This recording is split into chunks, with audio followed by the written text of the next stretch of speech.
Hi வணக்கம் மக்களே. Senthilkumar from Kallakurichi.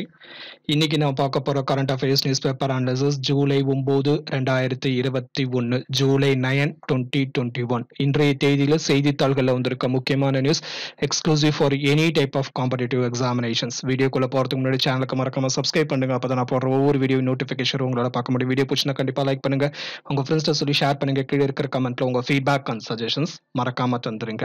News paper அனாலிசிஸ்க்குள்ள போகிறதுக்கு முன்னாடி important announcement from our channel. June 2021 நடப்பு நிகழ்வுகள் கேள்விகள். June 2021 current affairs questions both in English and Tamil. இங்கிலீஷ்லயும் இருக்கு, தமிழ்லயும் இருக்கு. கொஸ்டின்ஸ் பிடிஎஃப்ல அப்லோட் பண்ணியிருக்கோம். லிங்க் டிஸ்கிரிப்ஷன்ல இருக்கு. Make use of it. Link is have been given in the description. Make use of it. June 2021 current affairs MCQs both in English and Tamil.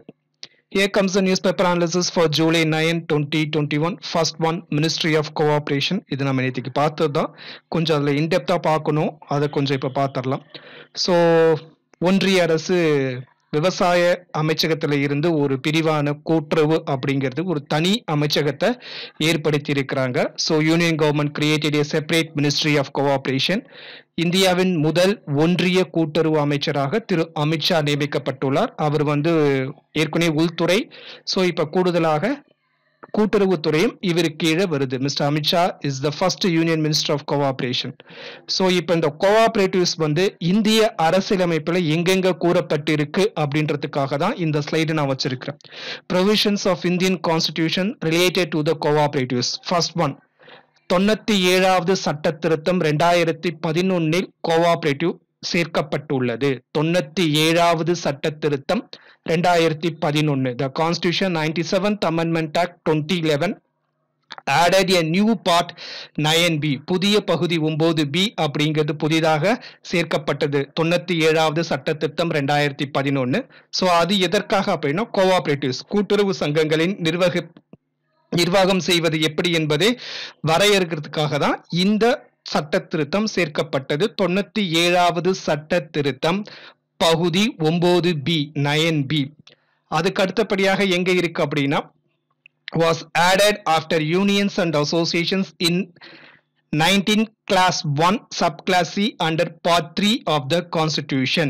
பகுதி 3, ஓகேங்களா, ஃபண்டமெண்டல் ரைட்ஸ். பகுதி 3 ஃபண்டமெண்டல் ரைட்ஸ்ல சேர்க்கப்பட்டுள்ளது. அதுல 19 class 1 sub clause C 19 பிரிவு 1 உட்பிரிவு சில cooperatives அப்படின்ற ஒரு வார்த்தை சேர்க்கப்பட்டிருக்காங்க.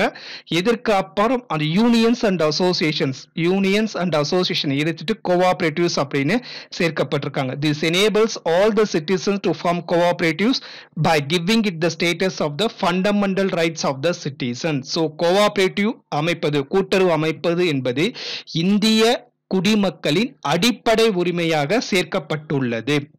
அதே மாதிரி DPSP directive principles of state policy அரசு நெறிமுறை கொள்கைகளில் பகுதி 4 அதுல சரத்து 43B article 43B promotion of cooperative societies கூட்டுறவு சங்கங்களை மேம்படுத்தல் அல்லது ப்ரமோட் பண்றதுக்காக சொல்லப்பட்டிருக்குது. Article 43B directive principles of state policy part 4. So cooperative என்ற வார்த்தை இந்திய அரசியலமைப்புல 3 பகுதிகளில் வருது. பகுதி 3, பகுதி 4, பகுதி 9B, part 3, part 4, part 9B ஆகிய 3 பகுதிகளில் இந்த கோஆபரேட்டிவ் கூட்டுறவு என்ற வார்த்தை இந்திய அரசியலமைப்பில் இடம்பெற்றுள்ளது. Next for July 9, Zika virus in Kerala. So அடுத்ததாக ஒரு புதிய தீநுண்மி கிருமி கேரளாவில் கண்டறியப்பட்டுள்ளது. The first case of the Zika virus has been reported in Kerala. So ஒரு 24 வயசு கர்ப்பிணி பெண்கள் இது டயக்னோஸ் பண்ணப்பட்டுள்ளது. ஸோ ஜிகா வைரஸ் அப்படிங்கிறது கொசுக்கடி மூலமாக பரப்பப்படும் ஒரு வைரஸ், ஜிகா வைரஸ். ஸோ இதுக்கு அதிகபட்சமாக ஜிகா வைரஸோட அந்த காலம் அப்படிங்கிறது 3 நாட்கள்ல இருந்து 14 நாட்கள் அப்படின்னு சொல்லப்படுகிறது. ஜென்ரலா இதுக்கு எந்த அறிகுறியும் இல்லை அப்படிங்கிறது உலக சுகாதார அமைப்பு வெளியிட்டுள்ளது. சாதாரணமா ஒரு காய்ச்சல் இல்ல ஒரு ரேஷஸ், மூட்டு வலி, சதைவலி, தலைவலி இந்த மாதிரி தான் இருக்கும் அப்படின்ற மாதிரி சொல்லப்படுகிறது. அண்ட் இந்த வலிகள் வந்து 2லிருந்து 7 நாள் வரைக்கும் இருக்கும் அப்படின்னு சொல்லப்படுகிறது. இதுல இன்னும் முக்கியம் என்னன்னா, இந்த வைரஸ்க்கு மருந்து இன்னும் கண்டுபிடிக்கப்படவில்லை. ஸோ முதன்முறையாக குரங்குகள்ல 1947 உகாண்டா நாட்டுல தான் இந்த ஜிகா வைரஸ் கண்டுபிடிக்கப்பட்டது. அதுக்கப்புறம் மனிதர்கள்ல வந்து 1952 ஆரம்பிக்கப்பட்டது. ஸோ இப்போ வரைக்கும் அந்த ஜிகா வைரஸ் தொடர்கிறது. கொசுக்கடி மூலமாக வருகிறது. இதுக்கு மருந்தும் இல்லை. சிம்டம்ஸும் ஜென்ரலா வந்து எந்த விதமான சிம்டமும் அது காமிக்கிறது இல்லை. மோஸ்ட்லி என்ன சொல்றாங்க அப்படின்னா, கண்ணு வந்து ரெட்டிஷா மாறும் அப்படிங்கிறாங்க. அது வந்து மேஜரா எல்லாத்துக்கும் இருக்கிற சிம்டம்ஸ் அப்படின்னு சொல்றாங்க ஜிகா வைரஸ். ஸோ திருவனந்தபுரத்துல வந்து அன்அபிஷியலா கேரளா டிவி சேனல்ஸ் மீடியால என்ன சொல்றாங்கன்னா, ஒரு 24 கேஸ் வந்து திருவனந்தபுரத்துல அன்அபிஷியலா இருக்குது, ஜுரம் மட்டும் இருக்கு அப்படின்னு சொல்லப்படுது. ஸோ அது ஒருவேளை ஜிகா வைரஸா இருக்குமா அப்படிங்கிறது திரும்பவும் டெஸ்ட் பண்றாங்க. The first case of the Zika virus has been reported in the state of Kerala. Next for July 9, Madurai jasmine flowers, Madurai மல்லிகைப்பூ. ஸோ இது ஏற்கனவே வந்து தமிழ்நாட்டில இருந்து புகழ்பெற்ற ஒரு மல்லிகைப்பூ. இதுக்கு புவிசார் குறியீடு ஏற்கனவே கிடைச்சிருக்கு. ஜியோகிராபிக்கல் இண்டிகேஷன் டேக் ஏற்கனவே கிடைச்சிருக்கு. ஸோ முதல் முறையாக இந்த புவிசார் குறியீடு பெற்ற மதுரை மல்லி மற்றும் தமிழகத்தின் தென் பகுதிகளில் உள்ள பாரம்பரிய பூக்கள் முதல் முறையாக அமெரிக்காவுக்கும் ஐக்கிய அரபு எமிரேட்ஸுக்கும் ஏற்றுமதி செய்யப்பட்டுள்ளது. தமிழகத்திலிருந்து முதல் முறையாக புவிசார் குறியீடு பெற்ற மதுரை மல்லி மற்றும் இதர பூக்கள் வந்து அமெரிக்காவுக்கும் ஐக்கிய அரபு எமிரேட்ஸுக்கும் ஏற்றுமதி செய்யப்பட்டுள்ளது. மற்ற பூக்கள் அப்படின்னா பட்டன் ரோஸ், அந்த பட்டு ரோஸ் அப்படின்னு சொல்லுவாங்க, அது ஜென்ரலாவே மல்லிப்பூ மற்றும் சாமந்தி இந்த பூக்களையும் ஏற்றுமதி செய்யப்பட்டுள்ளது. So the flowers were sourced from Nilakottai, Dindigul, Sathyamangalam, Dindigul மற்றும் நிலக்கோட்டை பகுதிகளில் விளையும் இந்த பூக்கள் ஏற்றுமதி செய்யப்பட்டுள்ளது. இப்ப கண்டினியூஸா பார்த்தோம் அப்படின்னா, நேத்திக்கு நியூஸ்ல வந்து காஷ்மீரில் வளர்ந்த செர்ரி பழம் அப்படின்னு சொல்லி அதை இது பண்ணாங்க. ஸோ இன்னைக்கு மதுரை ஜாஸ்மின். ஸோ இது எல்லாமே ஜியோகிராபிக்கல் இண்டிகேஷன் டேக் பெற்றிருக்குது, புவிசார் குறியீடு பெற்றது. இப்போ மோஸ்ட்லி புவிசார் குறியீடு பெற்றது தான் வந்து எக்ஸ்போர்ட்டுக்கு யூஸ் பண்ணணும்னு சொல்லிட்டு கவர்மெண்ட் கிட்டத்தட்ட ஒரு அன்அஃபிஷியலாகவே ஒரு ஆர்டர் போட்டிருக்காங்க. ஸோ அதே மாதிரி இன்னைக்கு வந்து நம்ம ஒன்லைனர்ஸ்ல பார்க்குறப்ப கூட குஜராத்ல இருந்து ஒரு கோதுமை வகை ஜியோகிராபிக்கல் இண்டிகேஷன் டேக் பெற்றதுதான், அந்த கோதுமை வகையும் டிரான்ஸ்போர்ட் செய்யப்பட்டிருக்கு. எக்ஸ்போர்ட் செய்யப்பட்டிருக்கு. Next for July 9, Tamil Nadu's panel on NEET is invalid. Tamil Nadu panel on NEET is invalid says union. So தமிழக அரசு நீட் தேர்வினால் பாதிப்பு பற்றி ஆராய்வதற்காக ஓய்வு பெற்ற நீதியரசு திரு AK ராஜன் தலைமையில ஒரு குழு அமைச்சாங்க.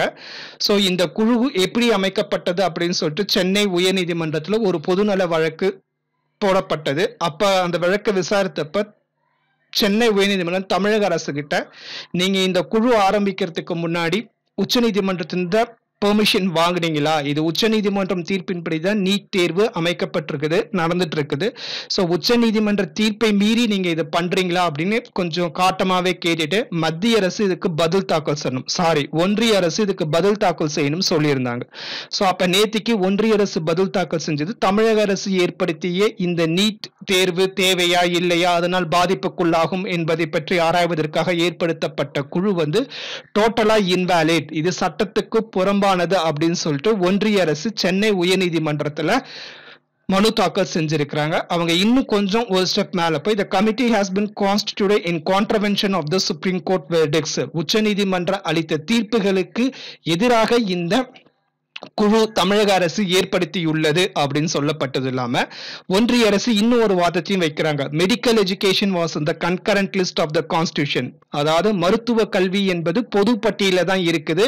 அதாவது பொது பட்டியல் இருக்கும்போது மாநில அரசு மற்றும் மத்திய அரசுக்கு அதிகாரங்கள் இருக்கு. அதுல நாங்க எந்த விதமான தலையீடும் நாங்க பண்ணல, அதை நாங்க ஒத்துக்கிறோம். ஆனா அதுல வந்து டிட்டர்மினிங் த மினிமம் ஸ்டாண்டர்ட்ஸ் இந்த institution on higher education was இந்த யூனியன் லிஸ்ட். ஆனா உயர்கல்விக்கு ஒரு குறைந்தபட்ச கல்வி தகுதி, குறைந்தபட்ச தகுதி தேவை என்பதை முடிவு செய்வதற்கான அதிகாரங்கள் அனைத்தும் மத்திய பட்டியல தான் இருக்குது. சோ அந்த மத்திய பட்டியல் கீழே தான் நாங்க நீட் தேர்வு கொண்டு வந்திருக்கோம். இதுல மாநில அரசுக்கு எந்த விதமான அதிகாரமும் கிடையாது. நீட் தேர்வுக்கு இவங்க குழு போட்டது சட்டப்படி செல்லாது அப்படின்னு சொல்லிட்டு சென்னை உயர்நீதிமன்றத்தில் ஒன்றிய அரசு மனு தாக்கல் செஞ்சிருக்கிறாங்க. Next for July 9 union cabinet ministers. So நேத்திக்கு நாம கொஞ்சம் கேபினெட் மினிஸ்டர்ஸ் பார்த்தோம். அது நேத்திக்கு வந்து அமித்ஷாக்கு வந்து நிறைய மினிஸ்டர் போஸ்ட் நான் வீடியோல போட்டிருந்தேன், பட் அது தப்பு. ஸோ அமித்ஷாக்கு வந்து ரெண்டு தான், மினிஸ்ட்ரி ஆஃப் ஹோம் அஃபேர்ஸ் மற்றும் மினிஸ்ட்ரி ஆஃப் கோஆபரேஷன். நேத்திக்கு சொல்றப்ப நான் கல்ச்சர், டூரிசம், வடகிழக்கு மாநிலங்கள் அப்படின்லாம் சொல்லியிருந்தேன். ஸோ இப்போ முக்கியமான ஒரு 10 கேபினெட் மினிஸ்டர்ஸ்க்கு என்னென்ன போஸ்ட்னு மட்டும் பார்த்துடலாம். ஓகேங்களா? முக்கியமா 10 கேபினெட் மினிஸ்டர்ஸ்க்கு என்னென்ன போஸ்ட்னு மட்டும் பார்த்துடலாம். ஃபர்ஸ்ட் ஒன் திரு ராஜ்நாத் சிங், டிஃபென்ஸ் மினிஸ்டர், எந்த விதமான மாற்றமும் இல்லை, பாதுகாப்புத்துறை அமைச்சர். நெக்ஸ்ட் ஒன் திரு அமித்ஷா, உள்துறை அமைச்சராக இருந்தவருக்கு இப்ப கூடுதலாக கூட்டுறவு அமைச்சகமும் தரப்பட்டுள்ளது. நெக்ஸ்ட் ஒன் திரு நிதின் கட்கரி, சாலை போக்குவரத்து மற்றும் நெடுஞ்சாலைத்துறை, ரோட் டிரான்ஸ்போர்ட் அண்ட் ஹைவேஸ். திருமதி நிர்மலா சீதாராமன், நிதி, finance minister and corporate affairs, corporate விவகாரத்துறை மற்றும் நிதி அமைச்சராக திருமதி நிர்மலா சீதாராமன். திரு நரேந்திர சிங் தோமர், விவசாய நலன், agriculture welfare. Mister S Jaishankar, வெளியுறவுத்துறை, external affairs minister. Mister Arjun Munda, பழங்குடியினர் துறை, tribal affairs. Missus Smriti Irani, woman and child development, மகளிர் மற்றும் குழந்தைகள் நல மேம்பாட்டுத்துறை அமைச்சர். மிஸ்டர் தர்மேந்திர பிரதான், கல்வி மற்றும் திறன் மேம்பாட்டுத்துறை அமைச்சர், எஜுகேஷன் அண்ட் ஸ்கில் டெவலப்மெண்ட் அமைச்சர். Mister Kishan Reddy, culture, tourism and North East, கலாச்சாரம், சுற்றுலா மற்றும் வடகிழக்கு மேம்பாட்டு. ஸோ இந்த ஹெட்டிங்ல கேபினெட் மினிஸ்டர்ஸ் ஸ்பெல்லிங் தப்பா இருக்கு, sorry for the typo error, மன்னிச்சிருங்க. மினிஸ்டர்ஸ் MINIS பதில் SIN டைப் பண்ணியிருக்கேன், sorry for the typo error. Next for July 9, here comes the one liners. DPII, department for promotion of industry and internal trade, அதாவது வர்த்தகம் மற்றும் தொழில்துறை அமைச்சகத்தின் கீழ் இருக்கிற ஒரு பிரிவு வந்து 25 நபர் கொண்ட குழுவை ஒன்று ஏற்படுத்தியிருக்கிறாங்க. எதற்காக அப்படின்னா, சிமெண்ட், இந்தியாவில் சிமெண்ட் ஏற்றுமதி இறக்குமதி, அதனுடைய விலையை எப்படி குறைக்கிறது, இது எல்லாம் பற்றி ஆராய்வதற்காக 25 நபர் கொண்ட குழுவை ஏற்படுத்தப்பட்டுள்ளது. இந்த குழுவுக்கு தலைவராக டால்மியா சிமெண்டின் MD-யாக இருக்கக்கூடிய புனித் தால்மியா அவர்கள் இருப்பார். நெக்ஸ்ட் ஒன் லைனர்ஸ், ஹிமாச்சல பிரதேசத்தின் முன்னாள் முதல்வரும் காங்கிரஸ் கட்சியின் மூத்த தலைவருமான திரு வீர்பத்ரா சிங் அவர்கள் காலமானார். நெக்ஸ்ட் ஒன் புத்தகம், book, Lady Doctors, The Untold Stories of India's First Women in Medicine. Lady Doctors, The Untold Stories of India's First Women in Medicine by Kavitha Rao இந்த புத்தகத்தை எழுதியிருக்காங்க. இந்த புத்தகத்துல வந்து இந்தியாவில் மருத்துவத்துறையில் முன்னோடியாக திகழ்ந்த பெண்களை பற்றி சொல்லப்படுகிறது. எக்ஸாம்பிள் முத்துலட்சுமி ரெட்டி, காதம்பினி கங்குலி, ஆனந்திபாய் ஜோஷி மற்றும் பல முன்னோடி பெண் மருத்துவர்களை பற்றி இந்த புத்தகம் கூறுகிறது.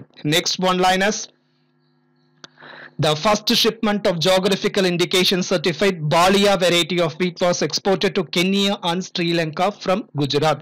குஜராத் மாநிலத்தில் பிரசித்தி பெற்ற பாலியா வகை கோதுமை, இது வந்து ஒரு புவிசார் குறியீடு பெற்ற கோதுமை.